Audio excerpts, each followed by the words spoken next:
This is a constructed tournament that we had at FAB Foundry in Portland, Oregon at the beginning of March. At the top of the screen is Jamie playing a Necromancer, and the bottom of the screen is Gage playing an Elementalist. So my understanding is that both of these decks are heavily like water gothic decks to varying degrees. Gage is playing Elementalist, so he is in all elements, but he does have a lot of like the good water packages in the deck, I believe. And Jamie on Water Necromancer, playing a version of Water Necromancer. Turn 2 here, playing a second Thin Ice, moving his skeleton forward, and creating that second skeleton, banking all the cards in his hand. That's one of the great things about Necromancer. You don't have to have like a turn 1, turn 2, even a turn 3 drop. Like you have those guaranteed free value skeletons that can get generated. Gage playing the Void, the site, out in front of his home site, which is going to cause some problems for Jamie. Is going to have to come up with a workaround to deal with that. That was a good starting hand for Gage to buy himself more time to get set up here. And then just as a bonus, if he can get out any of those movements, like forced movement sites, the River Rapids or Wuthering Heights, it creates a very strong defensive position to be able to build out from. Jamie getting a tower, 4 mana in his mana pool for turn, 4 mana for a shapeshift. Shapeshifting. He's got some shapeshift targets here. He's got a Koi Nixie, which looks nice. It's like you can guarantee yourself you get that package out to control the board. He also has I think a stag and a failed mutation as an option here. He's going with a failed mutation.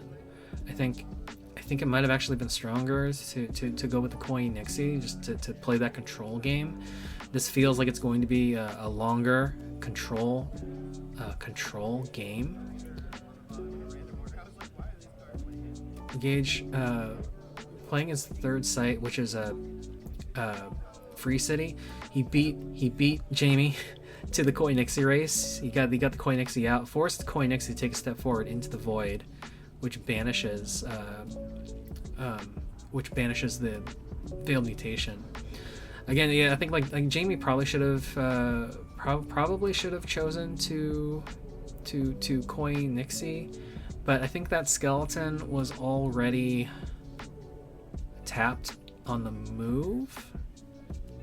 I don't remember. Actually, it wasn't tapped, so I think he could have tapped to submerge it under Thin Ice, and it would have been protected at that point.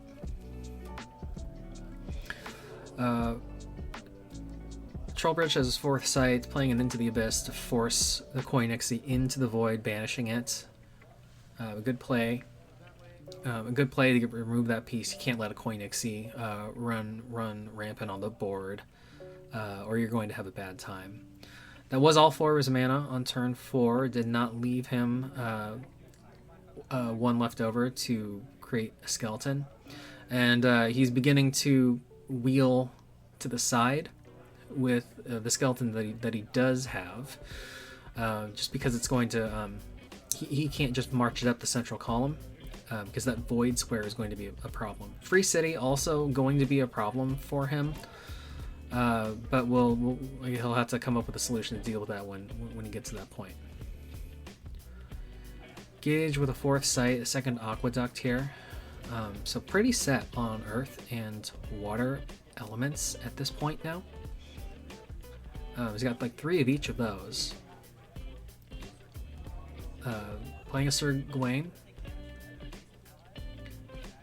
Sir Gawain like an okay piece, a tech piece.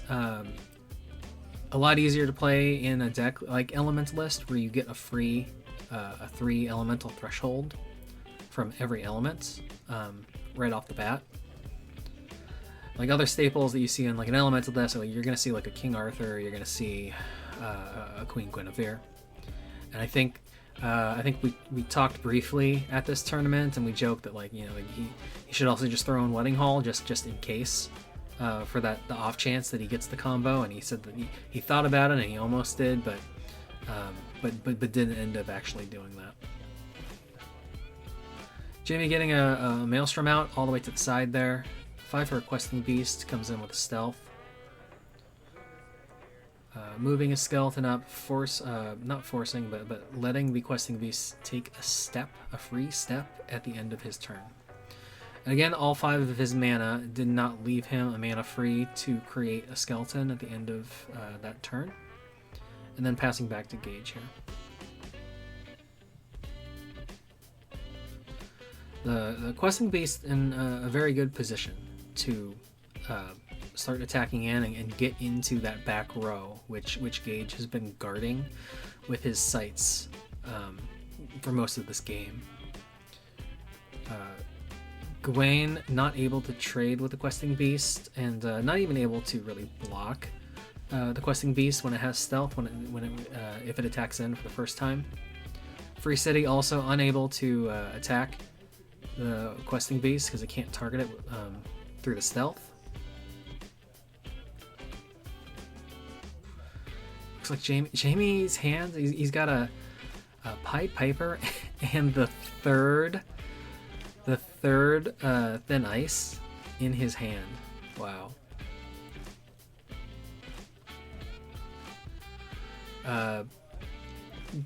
Gage playing out a Bottomless Pit.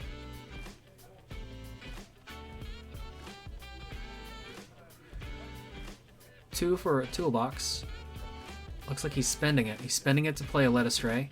Led Astray forcing the Questing Beast to take a step into the Void site, which is going to banish it. So great use of a toolbox to remove that piece. Just a ton of value leaving the board there for Jamie, which is unfortunate. Getting an attack in with Sir Gawain onto the Troll Bridge. Troll Bridge is just striking him, but I think he has defense 5. So that's not really going to not going to be enough to remove that minion from the board. Jamie activating Maelstrom at the beginning of his turn, forcing Gawain towards the Maelstrom. Gage just having a conversation with Jamie, reminding him that Maelstrom, when it activates, it forces everything within the body of water to take a step towards Maelstrom, so that it also forces his skeleton over into the Maelstrom as well. Starting his turn with 5 sights, 5 mana in his mana pool.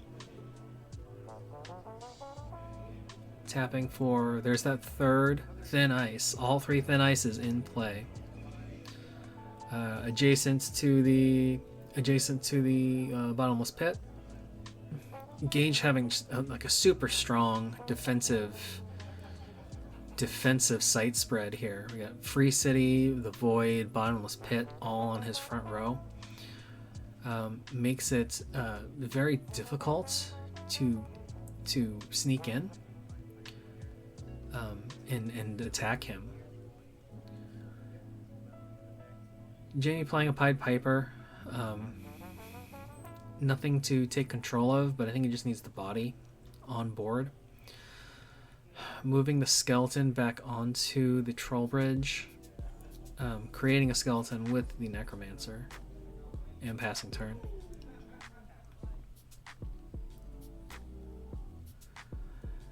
I think Jamie having to respond to a lot of threats early is a little card starved at this point. I only see one spell in his hand, and typically, like, as a water necro player, that's not where you want to be. You want to be like in a position with a handful of cards and like you want to have gotten a lot of value that these new water cards can generate from like entering play effects and things like that. Genesis, entering play, do a lot of the heavy lifting for you, as well as your sights, like Thin Ice. Like if he had gotten that Koinixie out with Thin Ice, it would have prevented Gawain from being able to continue to run rampant.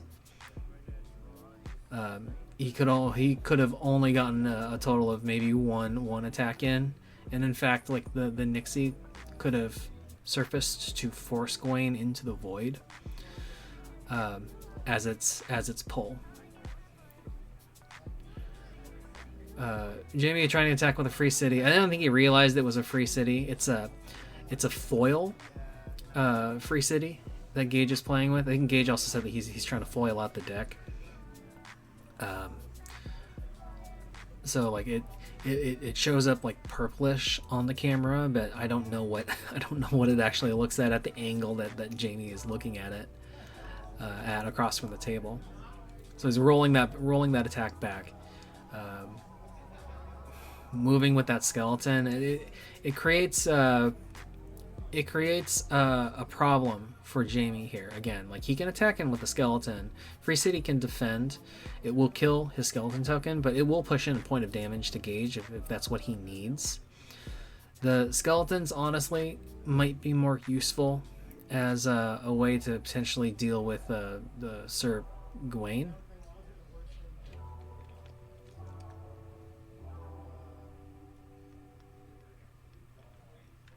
Jamie's got some pieces in his hand that you know could be very useful here. He's got a Lugbog Cat. He's got a Whirling Blades. I don't think he's cast anything yet. But he's just passing turn and creating a skeleton now.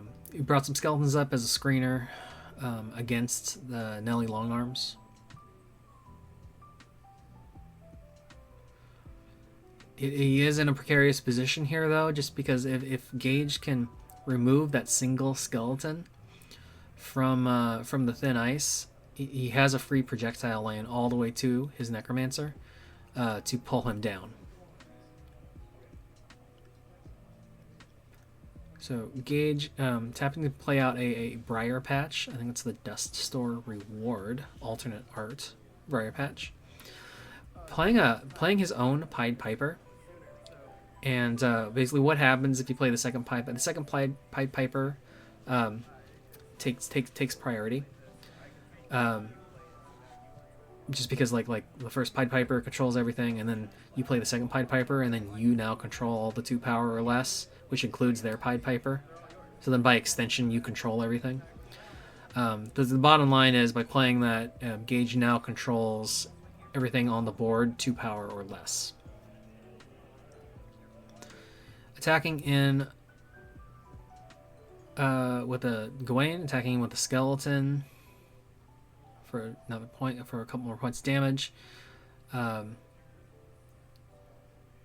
Passing turn back. And I think he might have forgotten that he also controls the Jamie's Pied Piper, because I think he could have attacked in with that too for another 2 points of damage. So Jamie in trouble here, not where you want to be as the Water Necromancer player. And Abaddon Succubus to lure in Sir Gawain. Deals 2 damage, he heals 2 points. Gawain will trigger the Troll Bridge. Jamie forgetting that when it gets pulled in, you do get the choice of either taking 3 points strike damage or discarding a card. So Gage is thinking about that, and ultimately decides he doesn't want to discard a card from his hand, and he's okay letting that piece die.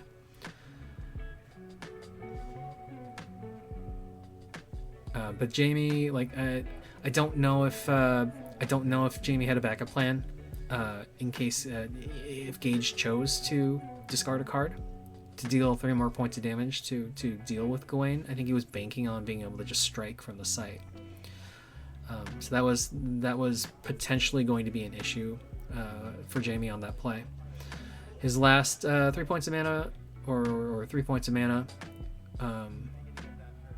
for a Lugbog Cat, casting the Lugbog Cat all the way onto the back row there.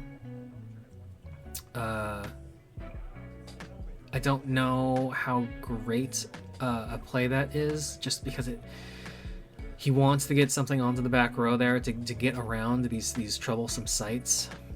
But Nelly is there, and Nelly could just bring that thing in and submerge him.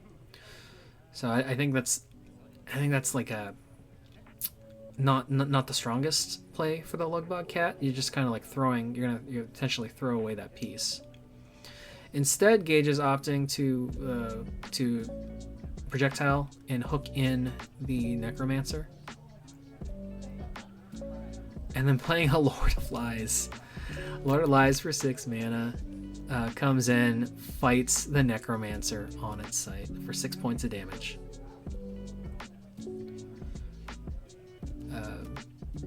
Just deciding what he's going to do with the rest of these skeletons, I guess.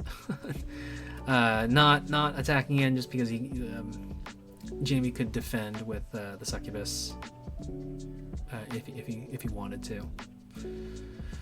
Gage in a very, very good position here. Jamie's in trouble. Lord of Lies, just in my opinion, an inherently unfair card. The ability is just way too strong, and it's just like it's a souped up instigator imp, except the instigator imp's ability makes more sense. Lord of Lies, just for how it is costed and what it can do, just incredibly overpowered. Just being able to fight something the turn it comes in on its summon site for 6 is usually a free kill, and then you have a 6 power body, and it can force a fight every turn subsequently with other pieces. Jamie getting a Whirling Blades out because the cat was allowed to survive here. So Whirling Blades taking the cat taking a step onto the site, and then back to the aqueduct, and then attacking in. So using the cat to finish off, to kill all the minions, and attack into the Lord of Lies to finish it off, and then just as an additional benefit, getting a 4-point strike onto the Elementalist before the cat sacrifices itself. So a good play from Jamie helps get rid of a lot of those like troublesome pieces. He gains control of the skeletons again, which is nice. Playing a toolbox onto his Necromancer. Doesn't look like he wants to crack it right now, so I think he's just banking it. Moving his Pied Piper up and passing turn.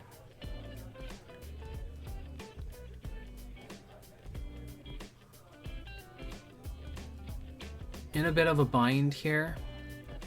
It might have been beneficial for him.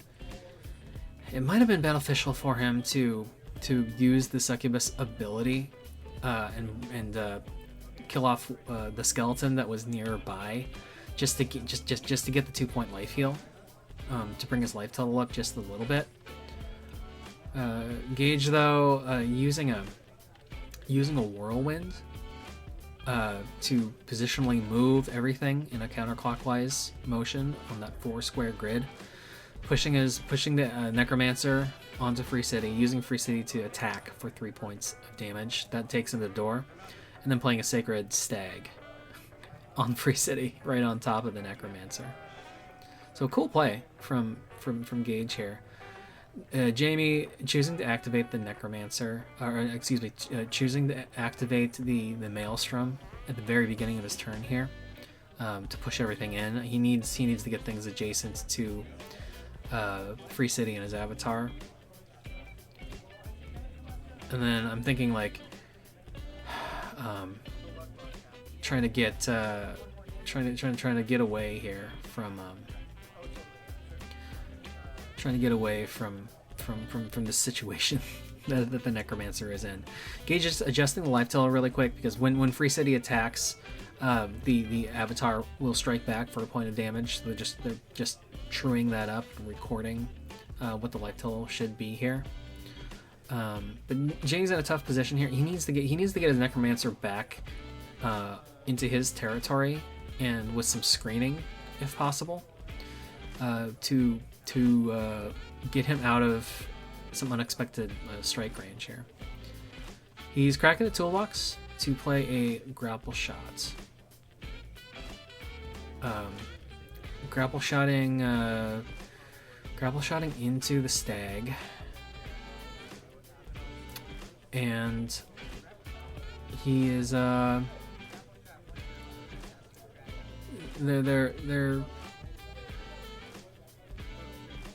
talking through the logistics of how that's going to work. How that's going to work in terms of like entering Free City, and how the projectile works with the ward on the Sacred Stag.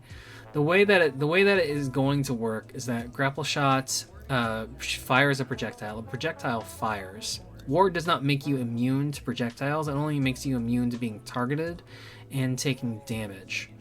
So the projectile is going to hit the stag.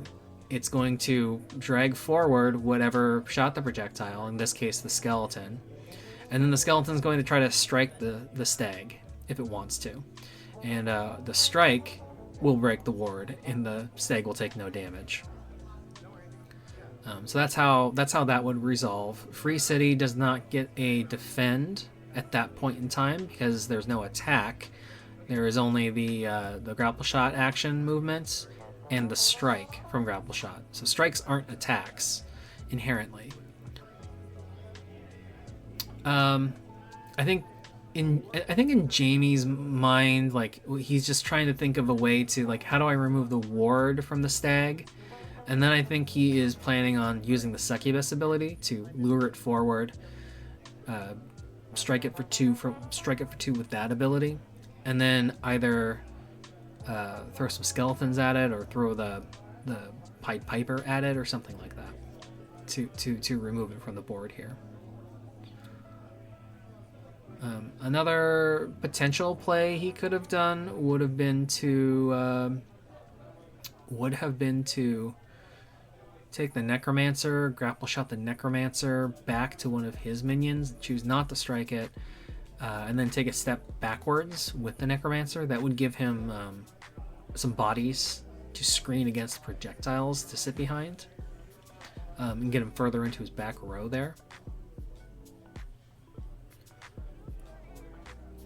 But they had a judge call. They had one, or we didn't have like a dedicated judge for the event, but we had some rules people there, and so they called somebody over to talk through how that interaction is going to work.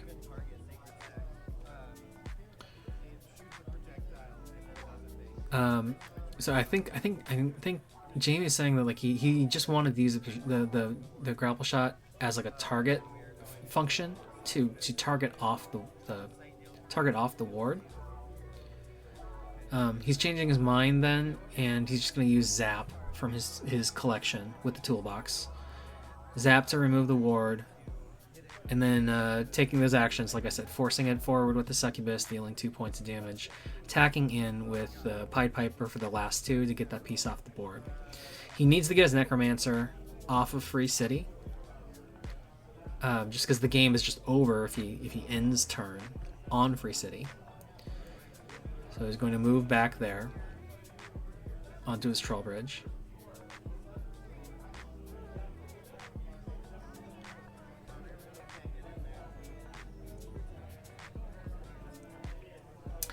I'm not sure if it would have been a stronger play or not to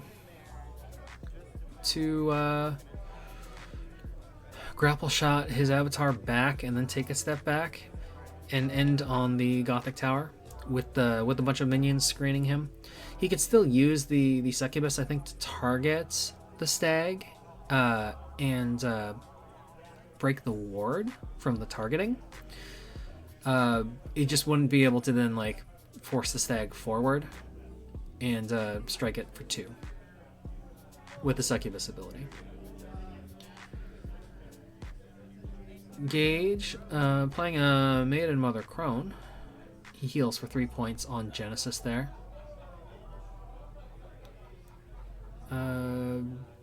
Double checking where he wants to summon the minion to.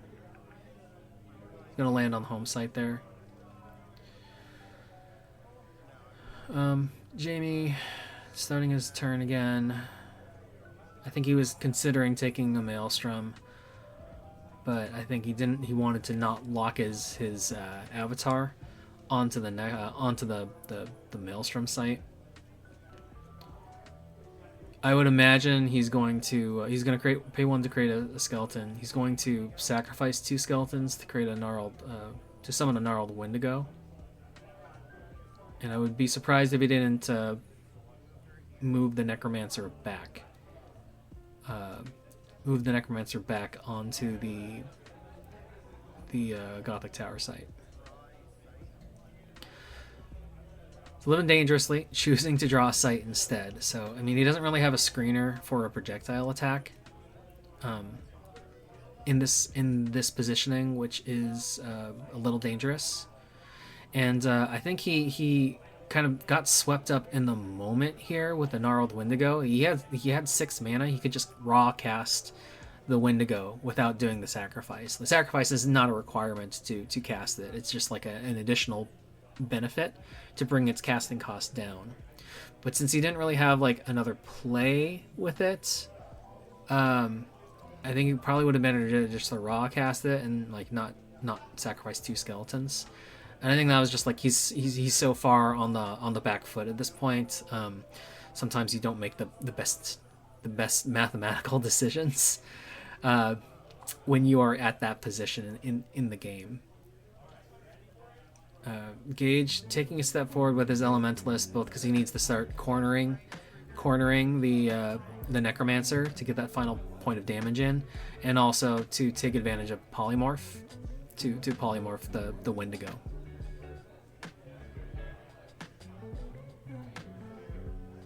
I think he also that turn paid 3 to draw a card, so just getting the value out of Maiden Mother Crone. Jamie playing a swap to swap the Maiden Mother Crone and the polymorphed frog token. Maiden Mother Crone will enter Trollbridge. Gage choosing whether or not to take the 3-point strike or to discard. I think he discards. Succubus luring in, dealing 2, and Jamie just deciding to trade Maiden Mother Crone with the Succubus. It would have been really great if he had a skeleton available on the Maelstrom site, or was able to get another point of damage onto the Maiden Mother Crone without having to sacrifice without having to trade out the Succubus. But unfortunately, he just couldn't get it to work that way, the way he wanted it to. Last point of mana, or another point of mana here to create the skeleton on the Gothic Tower, and then passing turn. Again, Jamie needs to create some more screeners to screen potential projectile attacks coming in. At this point, I would be worried. Maybe worried about a projectile attack of some sort coming through here. Gage is primarily in water and earth, but he is playing Elementalist, so he could have firebolts, he could have magic missiles in his deck, because he automatically gets those thresholds as the benefit of playing Elementalist. Gage instead playing summoning a Lugbog Cat to the Trollbridge, and then a second Lugbog Cat to the Maelstrom. The first Lugbog Cat taking the 4-point strike before entering the site. It can take 4 points. It can take 3 points because it has 4-point power. Choosing not to summon it to the thin ice adjacent to the Necromancer for obvious reasons. He doesn't want a skeleton to walk on the thin ice and then submerge everything at end of turn. Give Jamie the option to do that.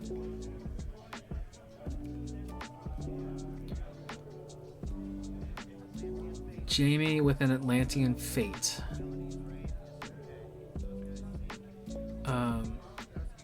Atlantean Fate to drown the cats, to turn off Free City and the Briar Patch. Give him a fighting chance here. Playing another swap to swap out the skeleton and the frog token. Creating a skeleton. Tapping the draw site. I think he attacked in for a point of damage with that swapped skeleton as well. I think he's just trying to push whatever damage he can at this point now. But he has an entry point finally into Gage's sights here. Thanks to the Atlantean Fate. Atlantean Fate turning off all of the abilities from the Briar Patch and the Free City. Pudge Butcher coming down on Gage's side here.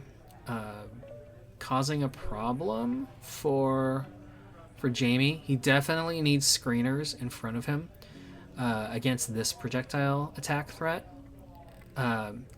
Moving is not necessarily enough, just because if Gage has a blink to teleport Pudge, he can still get into that lane and potentially clear enough of the skeletons in front of him to get a projectile out.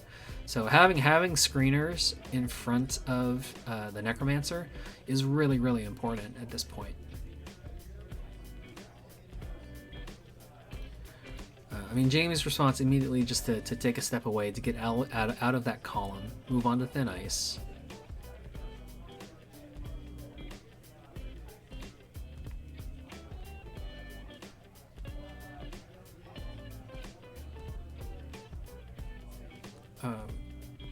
Three for a Lugbog cat. Lugbog to pressure him. I think it would have been stronger to maybe summon Lugbog to the flooded what was the Briar Patch now, because Gage still controls that site. He wouldn't necessarily have an attack vector into the cat, and the cat could start swinging for 4 points of damage onto the Briar Patch. Summoning it right there, adjacent to Pudge, it creates an enticing target for Pudge to pudge the cat, which is what he's doing. And it only leaves you with the skeletons on board at that point.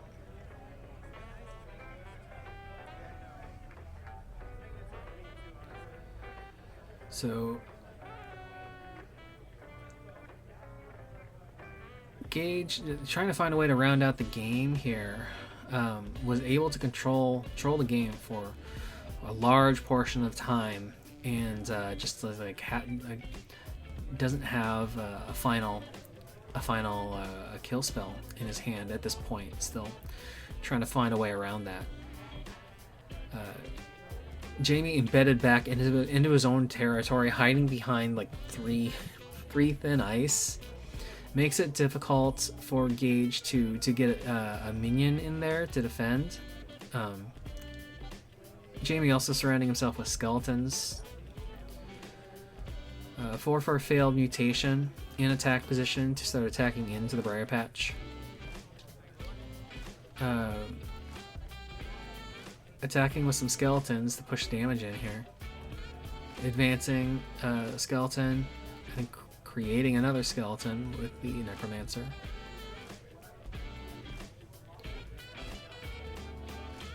Again, I would move another skeleton up or move the Necromancer just so you have screeners in front of you. I don't think you want to leave any of that up to. You don't want to leave. You don't want to leave that avenue available to your opponent to take advantage of.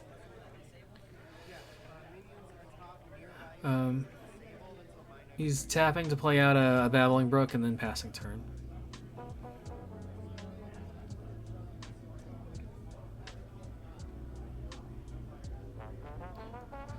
So Gage... Oh, Gage getting a Pillar of Zyros out. Pillar will banish all minions from cemeteries, and he's going to heal a point for each minion banished. At that point, it's like it's got to be more than 7. So he's going to heal all the way back up to 20. Just really, really demoralizing for Jamie. Had to have been really demoralizing for Jamie. He was clawing his way back from this game here. Like you never want to give up on a sorcery game just because it's like you're never really out. Like there's always a chance that you can make a comeback here. Pudge with the final win kill here. Just Gage getting a swap out and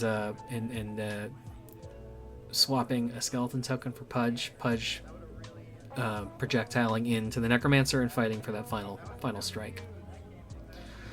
He did something. He tapped to Pudge a skeleton first, and then he played Guinevere to untap Pudge. Those were some unnecessary steps. I think all he had to do was play the swap to close out the game. Thanks for watching, and we'll see you all in round 4.